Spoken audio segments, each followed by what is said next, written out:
ఇప్పుడు ఊర్లల్లో సర్పంచ్ ఎలక్షన్ల సందడి జోర్ జోర్ మీద నడుస్తుంది కదా. సీఎం సీట్ కన్నా ఎక్కువది అన్న రేంజ్ లో పోటీ పడుతురు సర్పంచ్ పదవి కోసం. ఊరందరికో బాధ అయితే ఊరవతలోంది ఇంకో బాధ అన్నట్టే అయిపోయింది పాపం. ఇప్పుడు గీ అన్నది కూడా సిద్దిపేట జిల్లా జంగపల్లి ఊర్లే ఓ భర్తకు వచ్చిన బాధ పవానికి కూడా రావద్దని మాట్లాడుతురు. ఆయనకి ఇద్దరు పెండ్లాలు ఉన్నారట.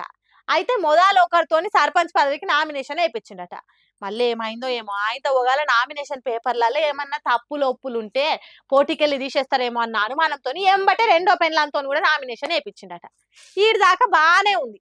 ఆడ అస్సలు కథ ఏంటంటే సర్పంచ్ పదవికి ఇద్దరు భార్యలే ఉన్నారు. ఒకళ్ళు పక్కకు జరిగితే ఏకగ్రీవంగా రెండో వాళ్ళు సర్పంచ్ అయిపోతారు. ఇప్పుడు ఇద్దరు ఇట్లా ఎవరిని దిగిపోమ్మనాలి, ఎవరిని సర్పంచ్ చేయాలనో తెలియక ఆగమాగమైతుండట భర్త. పాపం కదా. ఒకళ్ళని దిగిపోమ్మంటే ఇంకొకరికి ఏం తర్వాత చేస్తారు. ముందు జాగ్రత్త కోసం పోతే మందులు ఇజ్జత్ తీసుకునే కథ అయింది. ఇప్పుడు నారీ నారీ నడమము రారన్నట్టు ఎవరిని సర్పంచ్ చేయాలనో ఆ భర్త చేతిలోనే ఉంది. ఇక ముగ్గురు కూర్చొని ఒక మాట మీద నిలబడితే ఇదో కొలిక్కి వస్తుంది. లేకుంటే ఇంకా ఎలక్షన్లు పెట్టి ఓట్లు వేపిస్తే ఏదో ఒకటి ఊరోళ్ళ డిసైడ్ అవుతారు. మళ్ళీ ఈడ కూడా ఇంకో పెద్ద పరిశాన్ ఉంది. ఎలక్షన్లు ఓట్లని పోతే ఎవరి దిక్కు ప్రచారం చేస్తాడు.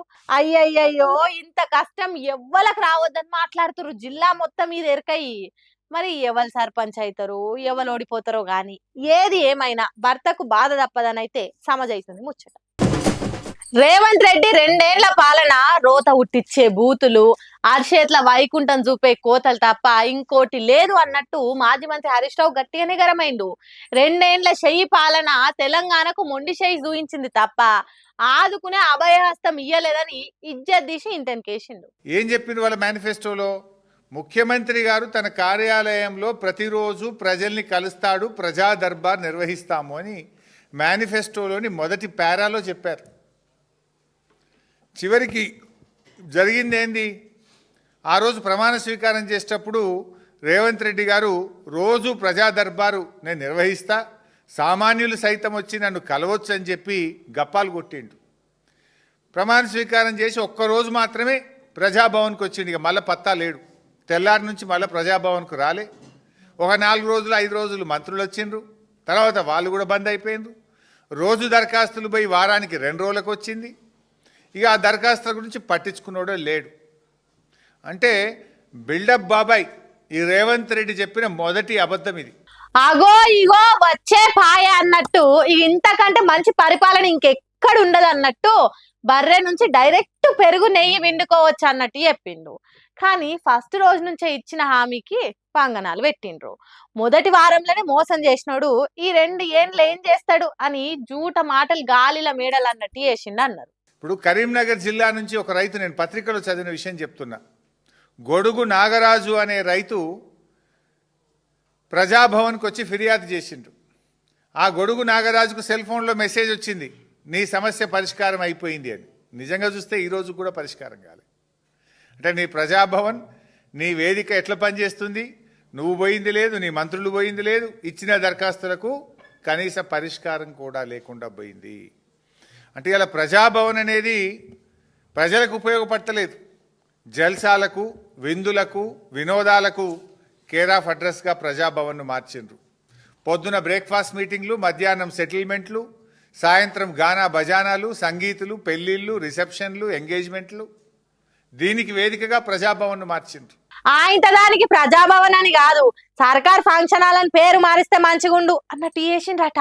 అందుకే పేరుకే ప్రజాభవన్. అక్కడ ప్రజల సమస్యలు పరిష్కారం పత్తకు లేకుండా పోయిందట. ఇక ఈ 2 ఏళ్ల కాలంలో మహా జోరుగా ఊదరగొట్టిన రెండో ముచ్చట జాబ్ క్యాలెండర్ అన్నట్టు దాని గురించి చెప్పిండు. జాబ్ క్యాలెండర్ మేము అసెంబ్లీలో గట్టిగా అడిగినాం. ఓ జాబ్ క్యాలెండర్ పెట్టిండ్రు, చర్చ లేకుండా పారిపోయిండ్రు. అది జాబ్లెస్ క్యాలెండర్ అయింది. అరే ఏమైంది అని జాబ్ క్యాలెండర్ ప్రకారం ఎప్పుడు నోటిఫికేషన్లు ఇస్తావు అంటే జాబ్ క్యాలెండర్ నోటిఫికేషన్ రాలేదు, కానీ మద్యం దుకాణాలకు నోటిఫికేషన్ ఇచ్చిండు. 2 నెలల ముందే ఇచ్చిండు నోటిఫికేషన్ మద్యం దుకాణాలకు. 3,000 కోట్లు ఇవాళ మద్యం దుకాణాల మీద ఆదాయం సంపాదించాడు. ఇప్పుడు ఊరూరికి పబ్బులు పెట్టారట, ఊరూరికి బార్లు పెట్టారట. ఇంకిని అంటే కేసీఆర్ గారేమో ఒక ఆరోగ్య తెలంగాణ కోసం ఆలోచిస్తే రేవంత్ రెడ్డి ఏమో తాగుబోతుల తెలంగాణ చేస్తుండే దీన్ని. కేసీఆర్ గారేమో ఆరోగ్యశ్రీని 2 లక్షల నుంచి 5 లక్షలకు పెంచిండు. కేసీఆర్ కిట్టు పెట్టిండు. 33 జిల్లాల్లో 33 ప్రభుత్వ మెడికల్ కాలేజీలు పెట్టిండు. వైద్యాన్ని అద్భుతంగా చేసిండు కేసీఆర్ గారు. అరే ఆనాడు 2 డయాలసిస్లు ఉంటే 102 డయాలసిస్ సెంటర్లు పెట్టిండ్రు కేసీఆర్ గారు, 4 టిమ్స్ ఆసుపత్రులు పెట్టిండ్రు, వరంగల్లో హెల్త్ సిటీ పెట్టిండు. ఒక ఆరోగ్య తెలంగాణ వైపు కేసీఆర్ అడుగులు వేస్తే రేవంత్ రెడ్డి గారేమో తాగుబోతుల తెలంగాణ వైపు అడుగులు వేస్తా ఉన్నాడు. ఇది కేసీఆర్ పాలనకు రేవంత్ పాలనకు ఉన్నటువంటి తేడా. ఈరోజు జాబ్ క్యాలెండర్ మీద ఆశలు పెట్టుకొని నిరుద్యోగులు ఎదురు చూసి నారాజ్ అవుతారు కదా, అట్లా నారాజ్ అయిన వాళ్ళ కోసం మందు షాపులు తెరిచి వాడన బెల్ట్ షాపులు, పబ్బులు, బార్లు పెడుతున్నాడు.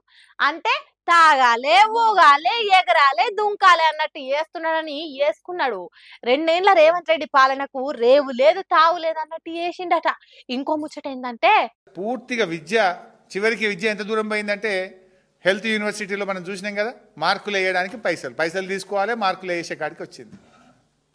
నీ పాలనలో విద్య నీకు అసలు తేడానే తెలియదు. జడ్చర్ల పోతావు ఐటీఐని పట్టుకొని ఐఐటి అంటావు, బాసర పోతావు IIITని పట్టుకొని ఐటీఐ అంటావు. ఐటీఐకి తేడా తెలియడు ముఖ్యమంత్రి దొరికినావు మాకు నువ్వు. గతి లేనోనికి మతి లేనోడు దొరికింది అన్నట్టు అయిపోయింది సీఎం రేవంత్ రెడ్డి మాటలు ఇన్నోళ్ళ పరిస్థితి. అరే ఏ దాంట్లో ఏం చదువు చెప్తారో తెలియని ముఖ్యమంత్రి అంటే ఓ లెక్కుండు కావచ్చు, కానీ తానే స్వయంగా విద్యాశాఖ మంత్రి కదా, కనీసం అవగాహన ఉండాలి కదా. ఈ రోజులల్లా 10వ తరగతి ఫెయిల్ అయిన వాళ్ళకి కూడా తెలుసు ఐటీఐ అంటే ఏంటిది అని. కనీసం మతి లేకుండా ఎట్లా రాష్ట్ర ముఖ్యమంత్రిగా పని చేసే మనిషి అన్నట్టు దుమ్ము దులిపిండు. జర్నలిస్టులను మోసం చేస్తుంది. 2 సంవత్సరాల్లో జర్నలిస్టులకు మీరు చేసింది ఒక్కటి చెప్పండి. కేసీఆర్ గారు కట్టించిన బిల్డింగ్లో పోయి కూర్చుంటుండు ఆయన, పొంగులేటి శ్రీనివాసరెడ్డి. అదేం భవనం, మన మీడియా అకాడమీ అద్భుతమైన భవన్ కేసీఆర్ గారు కట్టిస్తే అలా పోయి కూర్చున్నాడు. అబ్బాయి ఎంత మంచి కట్టిండు అన్నాడట ఆఫ్ ద రికార్డులో. కేసీఆర్ గారు ఇచ్చిన ఆ 100 కోట్లు ఏదైతే జర్నలిస్ట్ ఫండ్ ఉందో గా పైసల నుంచే ఇప్పుడు ఏదైనా జర్నలిస్టులకు జరుగుతుంది తప్ప, రేవంత్ రెడ్డి గారు వచ్చినాక కనీసం అక్రిడేషన్ కార్డు ఇవ్వలే 2 ఏళ్ళలో. సిగ్గులేదు, బాధపడాలి. ఒక్క అక్రిడేషన్ కార్డు ఇచ్చినావా 2 ఏళ్ళలో నీ గవర్నమెంట్లో? ₹1 జర్నలిస్టులకు ఇచ్చినావా? ఒక్క ప్లాట్ ఇచ్చినావా జర్నలిస్టులకు? జర్నలిస్టుల సంక్షేమం ఉల్టా ఇంకా యూట్యూబ్ వాళ్ళ మీద కేసులు, వాళ్ళ మీద కేసులు, జర్నలిస్టుల మీద అరెస్టులు. ఇది కదా నువ్వు చేసింది. ఒకప్పుడు నెత్తిన పెట్టుకొని మోసిన యూట్యూబర్లను అధికారంలోకి వచ్చిన 6 నెలలనే నెత్తి మీద కాలు పెట్టి తొక్కినట్టు చేసినావు. అక్రిడేషన్ కార్డు దేవుడెరుగు, అరెస్ట్ చేసి కొట్టుడు, చిత్రహింసలు పెట్టి జర్నలిస్టులను చావగొట్టినవు.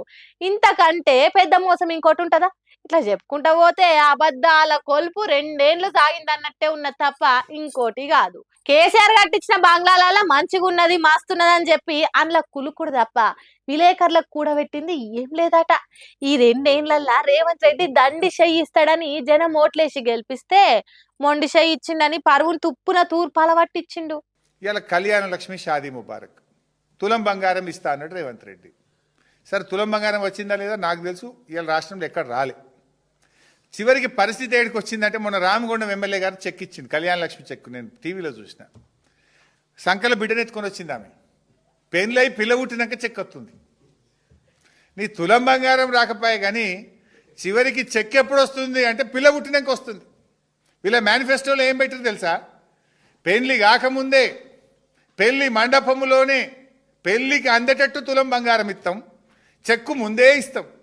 ఇప్పుడు మరి ఏమొచ్చింది? తులం బంగారం రాలే, పిల్ల పుట్టినాక చెక్ వచ్చే కాడికి వచ్చింది. ఇవాళ కళ్యాణ లక్ష్మి కింద ఈ రాష్ట్ర ప్రభుత్వం 980 కోట్ల రూపాయలు బకాయి పడ్డది. మనం కేసీఆర్ గారు ఆ పథకం ఇచ్చిన ఉద్దేశం ఏంది? పేదవాడికి ఆడబిడ్డ పెళ్లికి తోడు కావాలి, ఆసర కావాలి, ఎంతో కొంత సహాయం అందాలని కేసీఆర్ గారు కళ్యాణ లక్ష్మి తెచ్చిండ్రు. కానీ రేవంత్ వచ్చినాక ఆ పథకాన్ని నీరు గార్చిండ్రు. పెళ్లికి సాయం అందిస్తావా, పిల్లకు 21 దినానికి ఇస్తావా నువ్వు? నయం సారు ఫస్ట్ బర్త్డేకో లేకుంటే సెకండ్ బర్త్డేకో ఇయ్యలేదు, తులం బంగారం తూకానికి వస్తలేదు, ఆశపడ్డ ఆడోళ్లకు దమ్మిడి లాభం లేదన్నట్టు మాట్లాడుకుంటారట హరీష్ రావు మాటలు ఇన్న ఆడోళ్ళు. ఇక ఈనాడుమ ఎగిరెగిరి ఫుట్బాల్ ను దంతున్నాడు కదా సీఎం రేవంత్ రెడ్డి. ఆ ముచ్చట కూడా ముంగటేసుకొని మైకుల్నే సీఎం సాబ్తోని ఫుట్బాల్ ఆడినంత పని చేసిండు. రేవంత్ రెడ్డి గారు ఒక క్యాంప్ ఆఫీస్ కడుతుండే. ఇప్పుడు మొదలు దానికి 10 కోట్లు శాంక్షన్ చేసిండ్రు. సాల్తలేవంటే 30 కోట్లు శాంక్షన్ చేసిండ్రు.